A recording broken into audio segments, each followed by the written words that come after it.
Assalamualaikum warahmatullahi wabarakatuh. Salam sejahtera untuk semuanya. Saya Pak Ali dari Insight Jambar. Kita lanjutkan lagi ya. Sekarang kita sampai pada segmen terakhir dari bab 1 ya. Eh, Buku IPA kelas 7 kurikulum prototype ya. Nah, untuk pembahasan komplit urut runtut gunakan playlist. Dengan menggunakan playlist maka pembahasan bisa dapatkan secara komplit ya, urut runtut. Ini kita sudah sampai bagian ke-6 ya. Berarti ini adalah bagian ke-7. Langsung saja kita bahas. Sekarang kita akan membahas tentang review bab. Jawablah pertanyaan-pertanyaan di bawah ini untuk melatih mengingat kembali pemahaman kalian akan materi yang telah dipelajari pada bab 1. Ada 6 cabang ilmu sains, yaitu astronomi, biologi, fisika, kimia, geologi, dan ekologi. Ya, kita mulai dari astronomi ya. Fokus masing-masing. Yang nomor 1 di sini ada astronomi. Ya, ini fokus mempelajari tentang antariksa. Ya, mempelajari tentang antariksa. Tentang antariksa. Kemudian ada biologi. Oke. Kemudian dunia antariksa ya, antariksa. Nah, biologi ini mempelajari tentang makhluk hidup ya, tentang makhluk hidup. Tentang makhluk hidup. Ya, macam-macam tentang makhluk hidup, tentang fungsinya, tentang ya fungsi, evolusi, ya. Ini titik 2 ya, tentang fungsi, evolusi itu apalagi saya sempat bikin catatan struktur ya, pertumbuhan, taksonomi,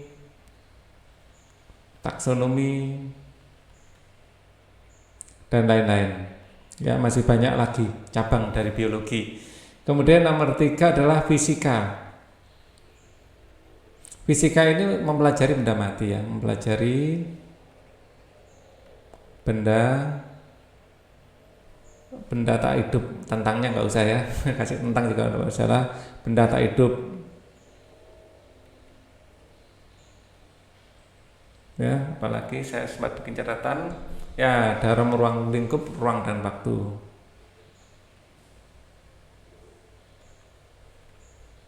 Ruang dan waktu. Jadi sebelum ini Pak Ali sudah bikin catatan-catatan kecil, jangan sampai ada yang terlewat. Nomor 4 tentang kimia. Kimia ini adalah ilmu mempelajari tentang materi. Kalimatnya biar enak gimana? Nah, ilmu mempelajari tentang susunan, struktur, ya, ilmunya nggak usah ya, mempelajari tentang, nggak usah P ya, memelajari sebenarnya ya, ini ada P-nya itu keliru, jadi nggak usah huruf P, memelajari ya, apa tadi, susunan struktur sifat materi, ya, susunan struktur sifat materi dan energi yang menyertainya.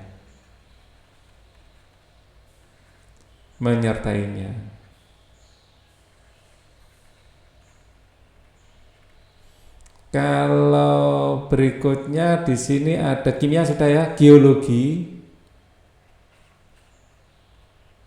Nah, mempelajari tentang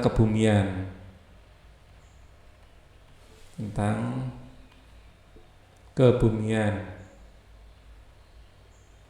serta isinya ya. Ya, intinya planet bumi serta isinya ya. Planet bumi serta isinya gitu, lebih enak kalimatnya.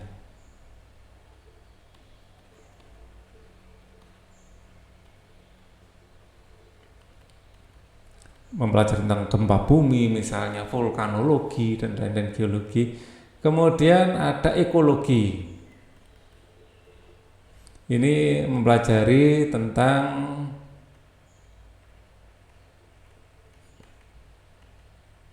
hubungan lingkungan dan makhluk hidup ya, interaksi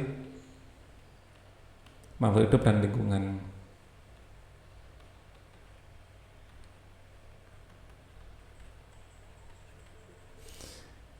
Oke, identifikasi 5 hal yang akan menimbulkan masalah keselamatan pada laboratorium IPA pada gambar berikut ini. Berikan alasan kalian mengapa. Ya, 1 di sini. Ya, 1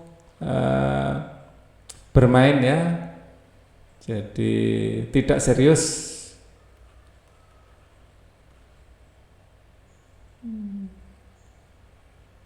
Atau bermain ya.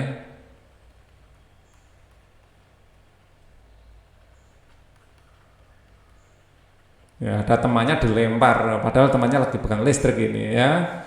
2, mungkin ini pegang listrik tidak hati-hati juga ya, tidak melakukan prosedur dengan benar.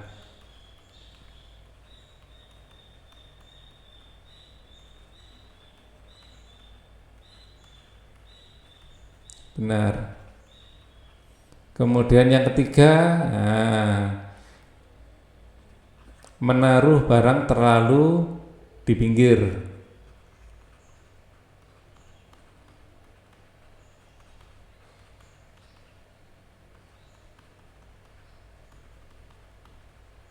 Akhirnya barangnya bunsennya jatuh ini ya. Kemudian ini juga, ini adalah masalah nomor 3. Oh, ini ada nomornya 5, bukan nomor ya. Ini juga masalah nomor 3 ini. Terus kemudian, nomor 4 ini mungkin mengarahkan tabung reaksi ke muka. Nggak boleh itu.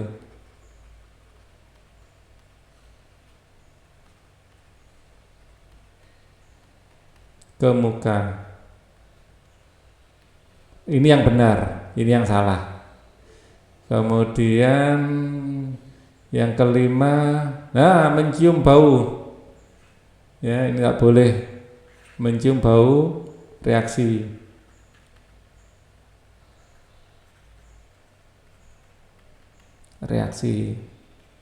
Masih banyak ya kalau mau dicari ya. Di sini memegang tidak memakai alat. Ya. 6 ini mungkin ya, tidak menggunakan alat dengan benar, tidak memakai alat pelindung. Nah, ini menaruh barang sembarangan. Ini bermain-main, berkejaran, berlarian. Banyak masalah di sini. Silakan temukan lagi ya. Mungkin 7 kejar-kejaran ya. Di laboratorium. Ini yang benar cuman ini aja yang benar ya, yang lain salah ini. Yang ini oke lah, benar. Naruh buku di sini dipakai untuk referensi. Ini juga ya sama ya masalah.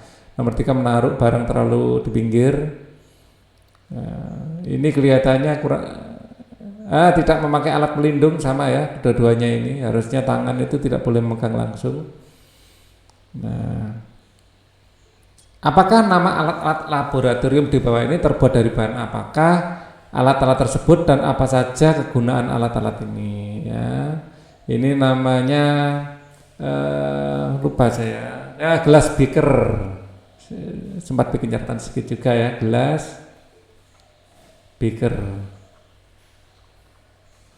Gelas beaker terbuat dari kaca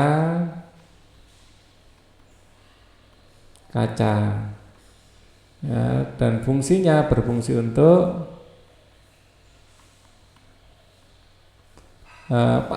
penampung cairan atau mengukur juga ya, mengaduk, mencampur, memanaskan cairan. Pak Ali sudah bikin mengaduk, mencampur dulu ya, mencampur, mengaduk dan memanaskan cairan.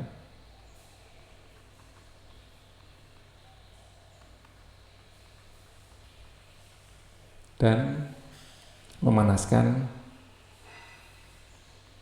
cairan. Yang ini bernama tabung reaksi. terbuat dari kaca,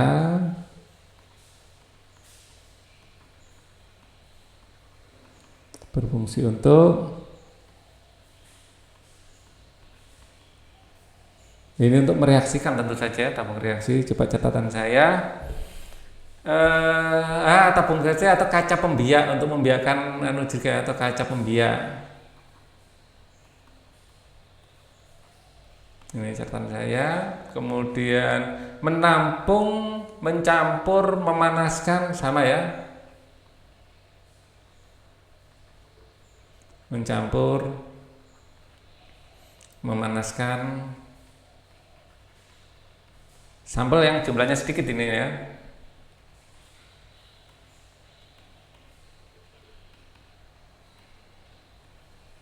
Sedikit. Kemudian bahan kimia bisa padat atau cair untuk uji kualitatif.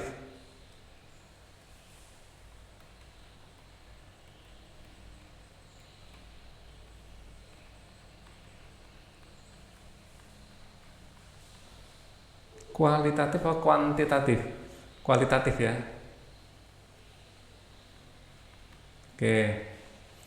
Kalau ini kaca penguap atau apa itu? Cawan penguap.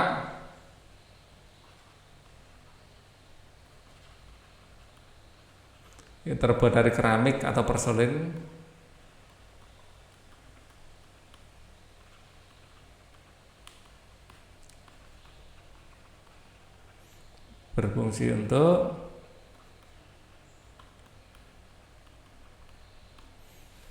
Berfungsi untuk penguapan bahan dari bahan yang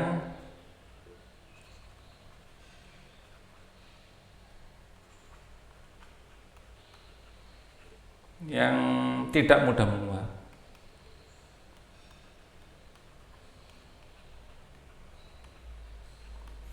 Ya, seperti garam dapur, gula dan sebagainya.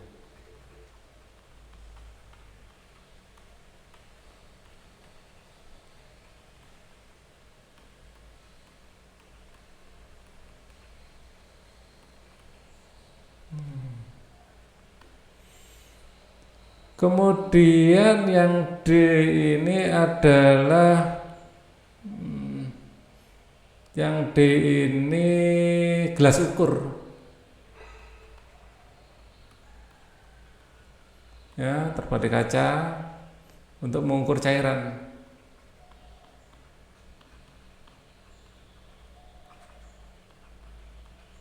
Ya. Kita lihat ya, kalau kurang ya kita coba Google gelas ukur ya. Kali takut salah.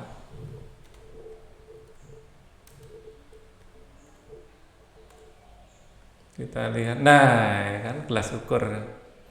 Gelas yang dirancang khusus untuk menakar material cair dengan ukuran tepat. Nah, ini ya. Jadi gambarnya banyak di sini. Nah.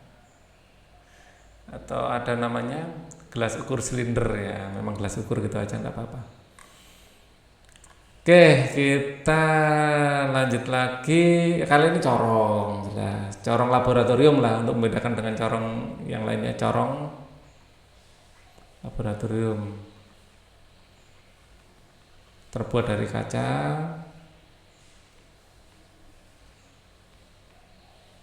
untuk memudahkan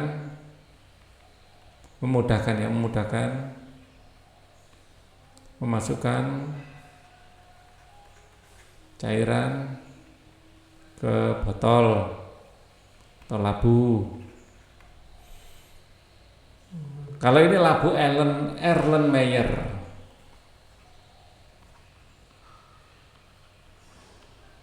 Yang menemukan ya Erlenmeyer memang ya, ilmuwan dari Jerman. Erlenmeyer terbuat dari kaca.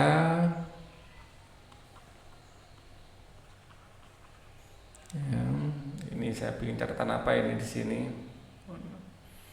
Mengukur, menampung bahan-bahan yang akan dianalisa.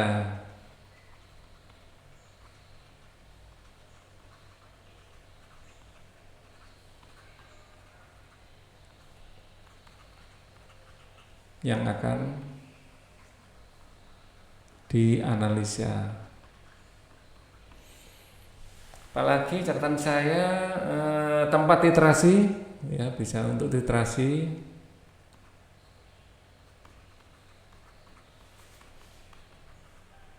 Ya, membiakkan mikroba juga bisa, kultivasi mikroba boleh gitu ya.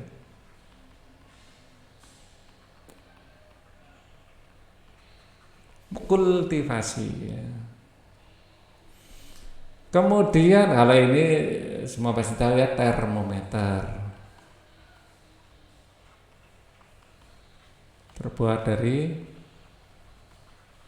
kaca ya, isi cairan bisa air raksa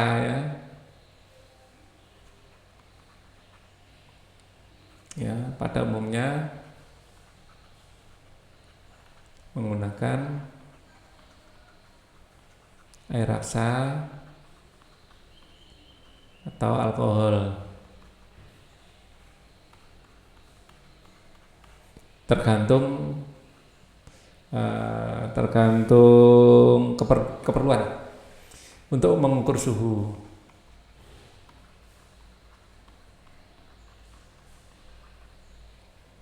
Kalau ini kaki 3, kaki 3 laboratorium ya, laboratorium ya, apa ini, terbuat dari besi ya, untuk penyangga saat pemanasan.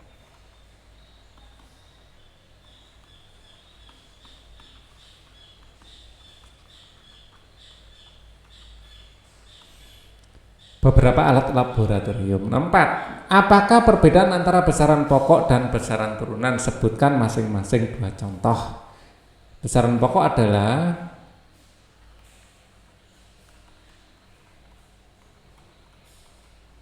besaran yang digunakan sebagai dijadikan dasar untuk menetapkan besaran lainnya. Ya, dasar untuk menetapkan besaran lainnya. Sengaja Pak Ali bikin catatan agar definisinya sama dengan ini ya. Contoh, masa, waktu. Ya, contoh masa, waktu. Terus kemudian panjang dan lain-lain. Ada 7 ya, masa, waktu, panjang, ya, intensitas cahaya, arus listrik. Yang paling sering ya masa, waktu, panjang ini ya. Besaran turunan, ya, besaran yang ditetapkan berdasarkan besaran pokok. Ditetapkan berdasarkan besaran pokok. Ya, contohnya saya pakai biru saja.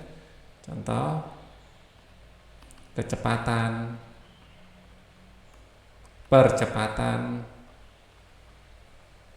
gaya, dan lain-lain. Banyak sekali besaran turunan ini. Ini kan disuruh 2 ya, ini saya sebutkan 3. Kalian bisa menyebutkan yang lain. Tulislah hasil pengukuran di bawah ini serta dengan satuannya. Kalau ini jelas termometer dalam Celcius, sayang sekali nggak kelihatan.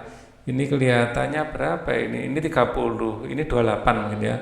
28, di sini 29, di sini kelihatannya 30 ya. 28, 29, 30, mungkin ini 32. Nah, nggak jelas ini, angkanya nggak jelas. Anggap saja ya, ini misalnya berapa ini, nggak jelas. 20, 21, mungkin ya, 20, 30, 40 mungkin ya. Jadi kalau seperti ini ya, ini 41. Misalnya ini 20, 30, 40, berarti ini adalah 41. Ya. Di sini adalah 41 derajat Celcius. Dengan asumsi ini enggak kebaca sih misalnya ini, misalnya 20, 30, ini 41. Kita lihat yang lain kali ini mudah ya. Kita lihat Di sini dari sini ke sini itu adalah 1 cm. Dari 16 ke 17 1 cm. Sisa berapa? 1 ya, 1 2 3 4. Ya, di sini ada ke belakang 15, berarti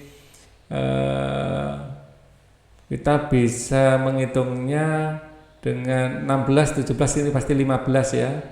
Jadi 14,9 dikurangi 17,4. Kebalik, 17,4 dikurangi 14,9. Ya, 17,4. Di sini kan, di sini pasnya ya. Jadi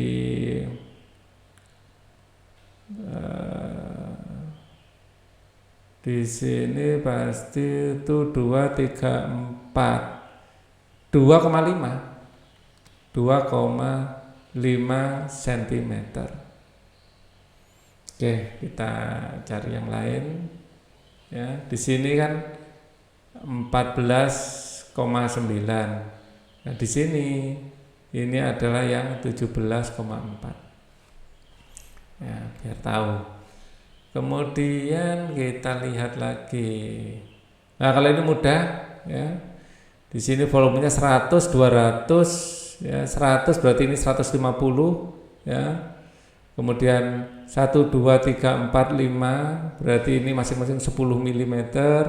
Di sini 200 210 220 ya. 220 mm. Ya. Jadi satu strip adalah 10, ini satu strip ini nilainya adalah 10. Oke ya, jadi jawabannya adalah 220 ml. Kemudian yang ini, nah ini enggak kelihatan juga, ini pasti 0 kelihatannya harusnya ya, 0 di sini, wah enggak kelihatan angkanya. Mungkin di sini kelihatannya 100 deh. Bisa 200, 100 ya mungkin ya, 100 gram, enggak jelas ya. Anggap saja 100 gram sini ya. Enggak jelas itu. Kemudian kita coba yang lain, mungkin ada yang jelas. Nah, ini mungkin jelas. Volume. Volume berarti volume sama dengan 40 dikurangi 20 di sini ya. Berarti sama dengan 20 ml di volume batu ya yang kita hitung. Ya, kenaikannya ini dikurangi ini. Berarti volume batu ini, ya kan? Oke. Kita perkecil, kita lanjutkan. Bagas, Raven, Yongki, Daniel ingin mengetahui apakah waktu untuk mendidihkan air lebih cepat apabila airnya diberi garam terlebih dahulu atau tidak. Bantulah mereka menentukan tujuan percobaan. Yang A, tujuan percobaan untuk mengetahui ya penambahan garam, hubungan penambahan garam ya dengan kecepatan pendidikan air. Berarti hubungan penambahan garam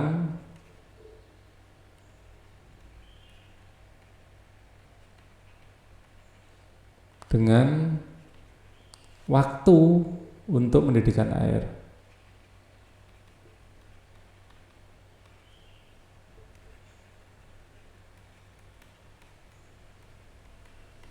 Yang B, menentukan variabel-variabel dalam percobaan.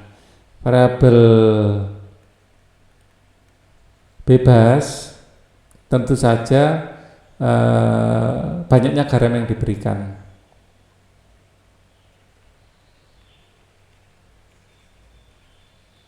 Yang berikan, ada yang tidak diberikan sama sekali, tidak diberikan sama sekali, diberi sedikit dan diberi agak banyak, tergantung nanti maunya berapa selisihnya, mungkin selisih 1 gram atau selisih 10 gram ya. Variabel kontrol, variabel terikat waktu yang dibutuhkan untuk mendidihkan.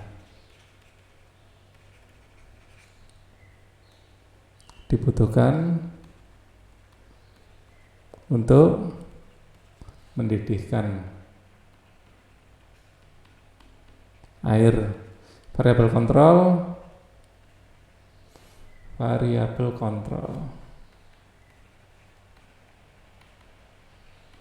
Jadi volume air, ya, air yang digunakan sama-sama mungkin air aqua atau apa gitu, ya, variabel jenis air yang digunakan.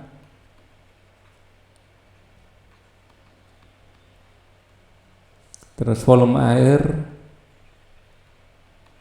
tempat mendidihkan,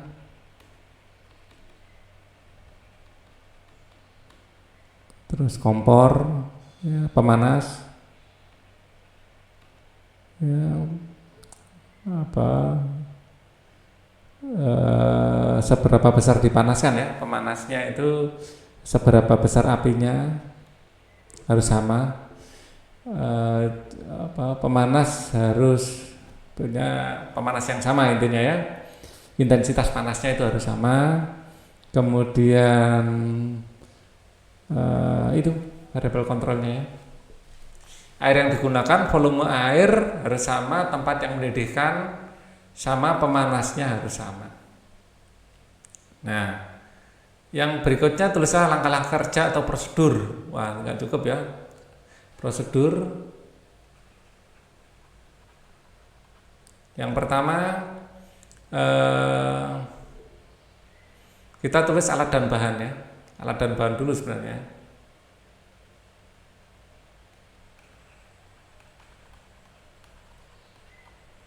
Yang pertama adalah air, 2 garam, yang ketiga panci, 3 buah mungkin. Yang keempat adalah timbangan.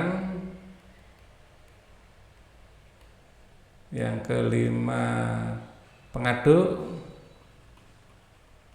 Yang keenam termometer. Untuk mendidihkan tidak perlu termometer, ya. Kalau sudah bergejolak gitu termometer, atau mungkin diperlukan termometer juga nggak apa-apa kalau 100 derajat, ya. Ini opsional kalau ada, ya. Nomor 7, kalau enggak kan namanya mendidih kan kalau sudah bergolak kan gitu, ya. Ada termometer lebih enak, ya. Atau enggak usah deh termometer, kalau mendidih sih kelihatan. Jadi enggak harus, daripada kita buang-buang sumber daya. Pengaduk mungkin perlu, biar melarutkan garamnya lebih enak. Sendok, ya, atau sendok untuk mengambil garamnya. Kertas, ballpoint, alat tulis gitu aja, alat tulis biar nggak terlalu panjang. Nah, ini yang kita butuhkan. Waktu yang dibutuhkan stopwatch. Oke. Kemudian prosedur. Yang pertama, isi semua ketiga panci dengan air dengan volume sama.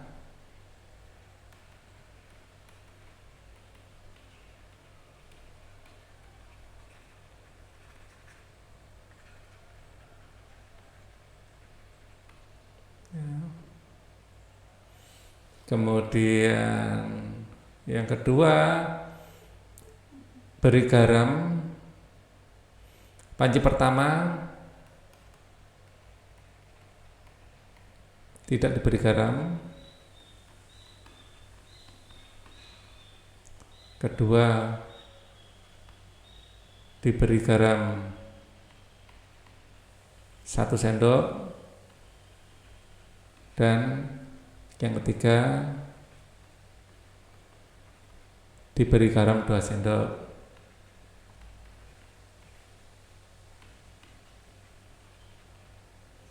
3. Panaskan dengan api yang sama. Api yang sama besar.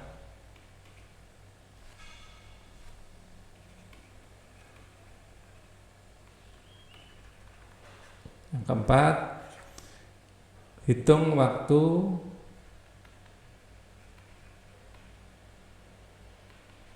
masing-masing untuk hitung waktu masing-masing untuk mendidihkan ya.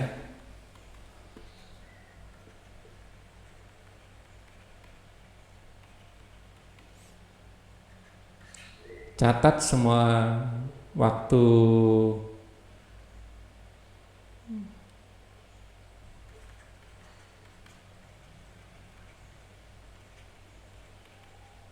yang dibutuhkan.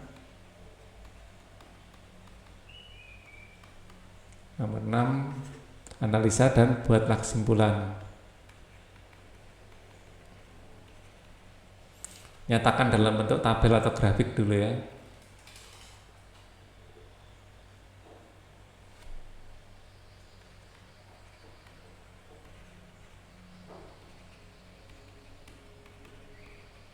Dan grafik.